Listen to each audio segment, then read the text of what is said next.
sauce on drums, man. Just killer, man. These guys are Awesome. killers. Yeah. Awesome. That's great. And you're doing a few shows this weekend, right? Yes. Yeah. We play tomorrow night at in Albany. And with this is the end of like a 10-day, almost 2-week run. Last week we were opening for the Mavericks, Okay. which was incredible, man. What a fantastic band, and just an awesome. I mean, we played Count Basie Theater and just some beautiful venues. And we're just so thrilled to be out with them. And that was a great run. That's really great. That's great to hear. I'm glad. I'm glad. And so I guess, this is your first solo album, and you've been making music for a really long time. Yeah. What made you want to make an album? Long time, man. I mean, how wide is the screen? Yeah, yeah. How long? What made you do it now? Man, it was. I got married, my Mm-hmm. beautiful wife Michelle, and we had babies. And Yep. man, I started a family, and I mean, all the cliches are true times 1,000. It is the most incredible, life-changing thing that by far that has ever happened to me. Yeah. And just the all the unconditional love and stuff is true. And but there's also this like awesome responsibility that comes along with it. And then man, emotional attachment, like things just that I'd never like. It's just these overwhelming feelings of love, and I was inspired clearly by that. And I also I was home because I was starting my family, and that offered me, time is one of our greatest gifts, Yeah. and so Yeah. I had time to write and to really reflect on what was going on in my life. And I had something to write about. It was easy. It just, the songs kept coming, and it just felt like a complete collection of work. There was a common theme throughout, which was home, basically. And my kids, man, as they got older and as I was recording the record, like I'd work early in the morning, like before, when everyone's still asleep. I'd get up at 3-4 a.m. sometimes, and like write and start like tracking the songs. And my kids would wake up, and like my daughter Mavis, she would come into the room and sit in my lap when I was doing the vocals and like singing stuff on the mic, and that made it on the record. So that was my inspiration, man. It's very much a family uh, family inspired homemade narrative. Yeah, makes sense. That's cool. And I read that you were balancing two toddlers while you were putting this record together. Yes, yeah. My boy Ozzy, he just turned 2, and my daughter Mavis is 3, going on 4. Okay. And I started writing the record, I think, right around the time she was born, and started recording it, I guess, when she was about 6 months, maybe a year. And man, it's just so great. I'm talking about them a lot right now because I've been on tour for almost 2 weeks, and Yeah. just missing them so much, man. But I get to go home in a couple of days, and it'll be sweet, man. It'll be great. So people who are watching live or listening to the podcast after this, so you're playing Albany. Is Albany tonight? Yes. So Albany on Friday, and then where else are you playing? No. Sorry. Tonight is a travel day. And Tonight's a travel day. Okay, cool. yeah. I'm outside of Port Chester right now, and Okay. then tomorrow we're gonna play the Hollow in Albany. Awesome. Great. And then man, you're heading back. please come check out the band. The band is on fire. I mean, the homemade band, I'm telling you, man, these guys can play. It's incredible. Like, I got these young musicians, man, they put a fire under me. I'll tell you what, man, I'm just like listening and trying to hold on. They're really fantastic. That's great. Bands are really interesting, man, because it's such a unspoken sort of communication that you have, and chemistry and is a lot, for lack of a better word, is such a big part of it. It's like intuition and being able to see where people are going, and common sort of like it's just like commonality, like shared tastes, you know what I mean? And it's a language, like Aubrey, the lead guitar player, the slide guitar player, and I, like, we're improving lead melodies and harmonies on the spot. You know, I shouldn't say it because I don't want to jinx it, man. But like, that's what's going on. Like, we're writing unison parts and harmonies on, like, live. It's just, Crazy. in my opinion, you know, it's like the most exciting thing, you know, to happen at a show. You know, it's like the opposite of like playing to a track and having everything, you know what I mean? We're creating Right, right, moments, you know? right. So you've been playing music for a long time, and I know Yeah. that like the Long, your man, long time, bro. Like, how far can you, yeah, yeah, yeah. that long? How so you've been but and you started with most well known for the North Mississippi All Stars, and like that is probably your. I know you've done a ton of stuff in film and all kinds of stuff, Oh, thanks. Yeah, man. but how is it different, like getting into something with a totally different group of musicians? Like, are you used to that, or did it take some work to get used to that? Yeah, I mean, you know, shoot. I play, man. One of the great true gifts, man, in my life is just I'm just surrounded by incredible musicians. You know, and so many of my friends and family. Like my brother's one of the, you know, I'm biased, but he's like one of the best guitar players on the planet, dude. You know, like Yeah. Luther Dickinson is my brother, and he's just like ridiculous, man, and a great songwriter and singer and all that stuff. So super spoiled like that. You know, I'm just used to it, and that's just been an amazing gift, man. You know, and of course I play like with the Allman Betts, you know, band that we do the Yeah. family revival. So I get to play with Devin Allman and play their music with, you know, of course, Dwayne Betts, who's an incredible artist, a dear friend of mine. And I just love his record that the Palmetto Motel and his band. Mhm. Mhm. So freaking killer, man. But like, so you know, in my professional life, I shift gears a lot. You know, like I have my band, the North Mississippi All Stars, and that's sort of, you know, been very consistent in my career for decades now. But I'm always, you know, like you mentioned, I work in film, and I co-produce a film series called Take Me to the River, with my buddy Martin Shore, who's an incredible film director and just cool dude, great musician. So I've kind of got my hats. I wear a lot of hats, and I like to stay. I like to diversify, man, and you know, keep my creativity flowing, different, you know, as much as possible. You know, so I'm always doing different things. But to answer your question, man, it's super fun doing this because it's very like my different projects and different bands that, like, I have like the Word with Robert Randolph. We play gospel music, you know, the North Mississippi All Yeah, of Stars play course. hill Yeah. country blues, and you know, my films are they're specific, and they take deep dives and like cultural studies and on music and communities and stuff.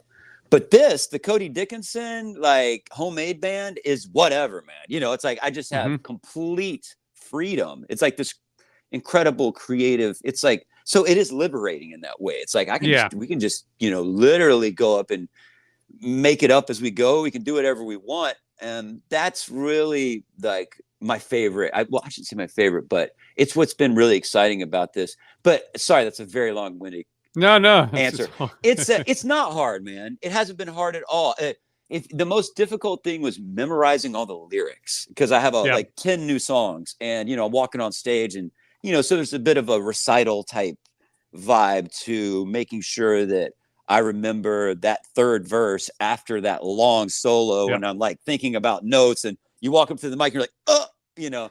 So that's the hardest thing, but I like that too. That's a good challenge, the memorization, you know. Yeah, yeah. I'm glad you brought up the Word. I remember when that came out in 2001, I think. Yeah, man. And that was just like a whole different sound. It just like like it blew my mind, and a lot of other people. I mean, it's just, you know, hearing you guys with Robert and Medeski, and man, just a really awesome group. Do you guys still stay in touch and play?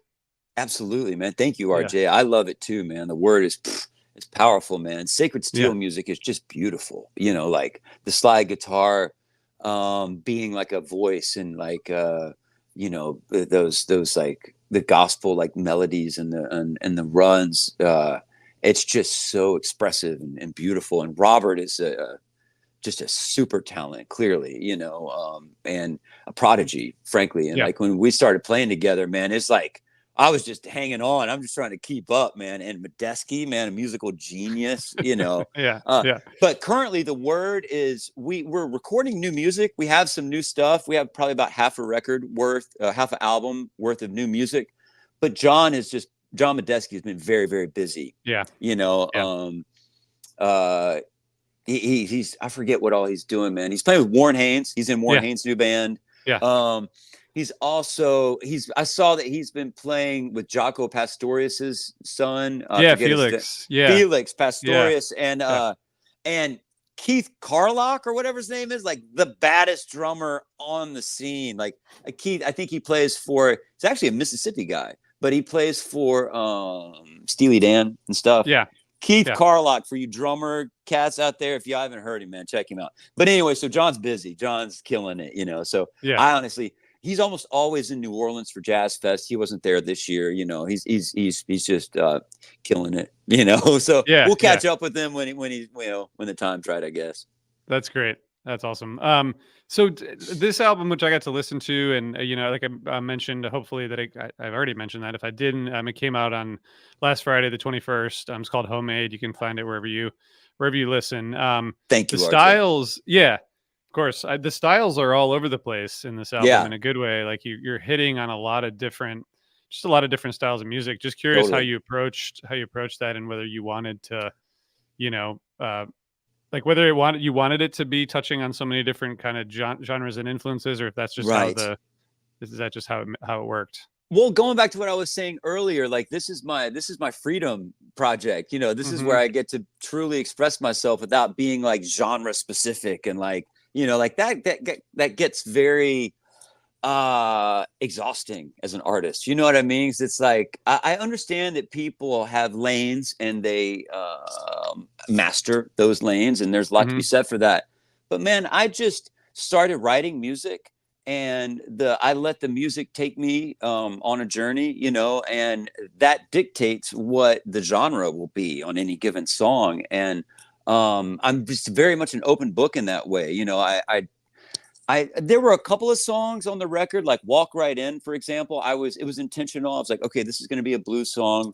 It was inspired by my buddy Matthew, who's in GA20, who plays with for years he played with Charlie Musselwhite, who's a guitar player, but he just has this kind of swagger and like this cool like style. And I was like, man, I'm gonna write like I'm Matthew, and like I just kind of but it was like I was like, this is gonna be a blues song. This is gonna be boogie woogie blues, and that was intentional.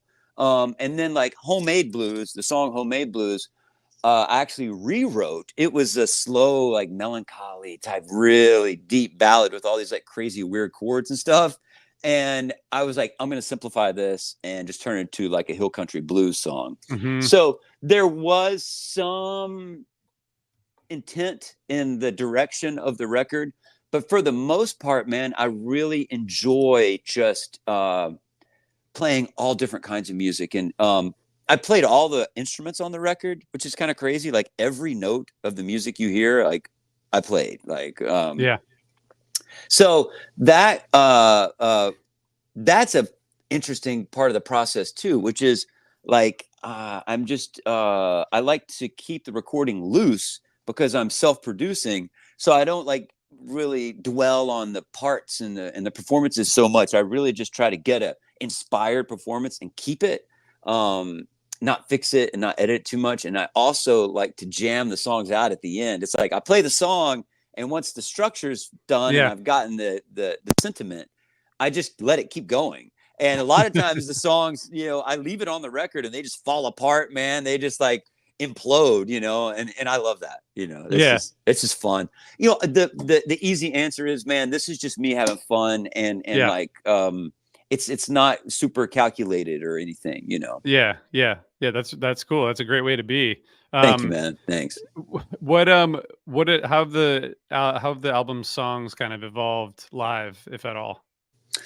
Man, that's a good question. They have taken on a life of their own, man. You know, like it's incredible. It is so fun. I did have that in mind when I was writing. I wanted to, like, meaning performing on stage. I Hmm. wanted to be able to. There are a couple of songs on the record that we don't do live just because um they're just so expansive, you know. Hmm. Hmm. But we're doing 7 or 8 songs off the record live, and it's so exciting to see them come to life like that. You know, it was the cohesive side of the project was that they do stand alone, in that I knew when I was writing them, like, this is a separate piece of work. I was like, Hmm. this is going to be a standalone project that's going to be its own album, you know. Yeah. And the songs did kind of lyrically have some threads and some, you know, some continuity, right? Yeah. Yeah. Conceptually, you know, which is Yeah. basically home, you know, again. Right, right. Well, I love listening to it. And so, thanks for sharing it with us and for chatting with me about it. Absolutely, brother. What My pleasure. what happens with this group of musicians after the tour? Well, we're gonna take some time off in July, and we're gonna regroup in August. We're looking at a West Coast run, Awesome. and we're gonna tour through November as well. I think September is still wide open, but then we have time allotted in November. And yeah, man, this group is really it's special, man. And it just the potential for growth is insane. You know, my next I'm you know, thinking out loud here, but my next move is going to be to get these guys in the studio and, Hmm. you know, write a handful of new songs and just go in and with a bit of a different approach where it'll be, you know, I won't be playing all the instruments, praise God, and it'll be more of a collaborative effort. Do you know what I mean? And Yeah. so I'm super excited about the next record. We might do some live recording too, man. These guys are really good. Yeah. That's Yeah. excellent. That's so Thank cool, you, man. man. Well, congrats on the album, and thanks for taking like a minute to talk with us about it. I hope that people can come out and in Albany tomorrow. Hopefully, a couple people listening to this might be able to come and check it out. I think it sounds like an awesome time. Thank you for sharing the music and spreading the joy, man, and spreading the word. Yes, everybody, please come tell your friends, you know what I mean, and come check out the band. We'll be back next year too. If you missed this tour, we definitely plan on hitting some festivals and you know, some bigger looks next year. So Cody Dickinson and the Homemade Band, let's go.